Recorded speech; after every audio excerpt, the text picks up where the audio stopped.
Monday, Tuesday, Wednesday. Wake up, go to work, or turn on the computer, deal with the same things, go home, sleep, and repeat. Who hasn't felt life slipping into autopilot? That the days are all the same, kind of dull. We keep waiting for Friday, vacation, some special event to feel that something more. But what if we're looking for the miracle in the wrong place? What if it's hidden right here in the middle of this routine that seems so ordinary? It might sound crazy to look for a miracle in daily life, right? But maybe two very different guides can help us in this search. A book of the Bible, known for being kind of straightforward, let's say, Ecclesiastes, and the sensitive soul of poets. An ancient king who saw everything and concluded that much is chasing the wind, and artists who turned the banal into beauty. What could this duo teach us about finding meaning when everything seems the same? Those who read Ecclesiastes sometimes get startled by the everything is vanity message.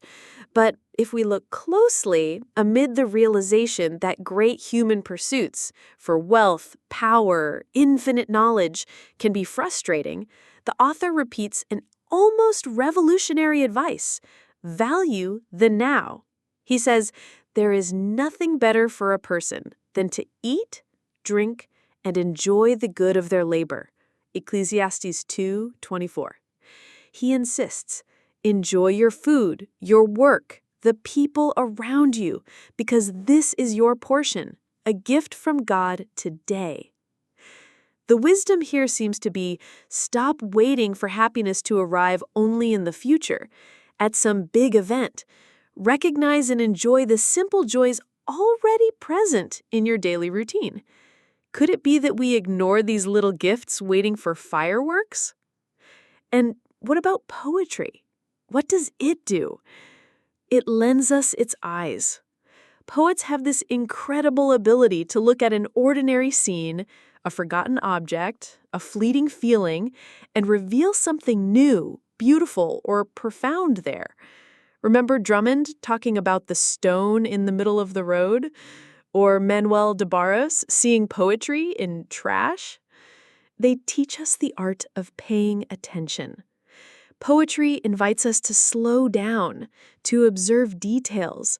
The light coming through the window in the morning, the sound of rain, the expression on someone's face on the bus, the smell of coffee. It's in this attentive gaze, this sensitivity to the small, that the ordinary world gains a new dimension, almost magical. So, here's an interesting connection. Ecclesiastes calls us to accept life as it is in the present and find joy in it as a gift. Poetry calls us to pay attention to the details of that same present life, finding beauty and meaning in them. What if the so-called miracle hidden in routine is precisely the blend of these two things? Living day by day with the grateful acceptance that Ecclesiastes suggests, and with the sensitive attention that poetry teaches us. Maybe meaning doesn't need to be sought elsewhere, but rather noticed in the richness already here, now, if we know how to look. The miracle, then, might not be something supernatural happening in routine, but our ability to be fully present within it. When we are present, attentive, and grateful, even the simplest task can gain new meaning. Routine stops being a prison and can become the stage where life, with all its little wonders, unfolds. How about a little exercise? Tomorrow, choose any moment of your routine, having coffee, going to work, washing dishes, and try to live it with this dual perspective: acceptance of the present, inspired by Ecclesiastes, and attention to the details, inspired by poetry. What do you notice that's different? What small miracle in your daily life might you never have noticed before? Share your experience with us in the comments. If this idea of finding beauty in routine touched you, leave your like. Wishing you much poetry and presence. And see you next time.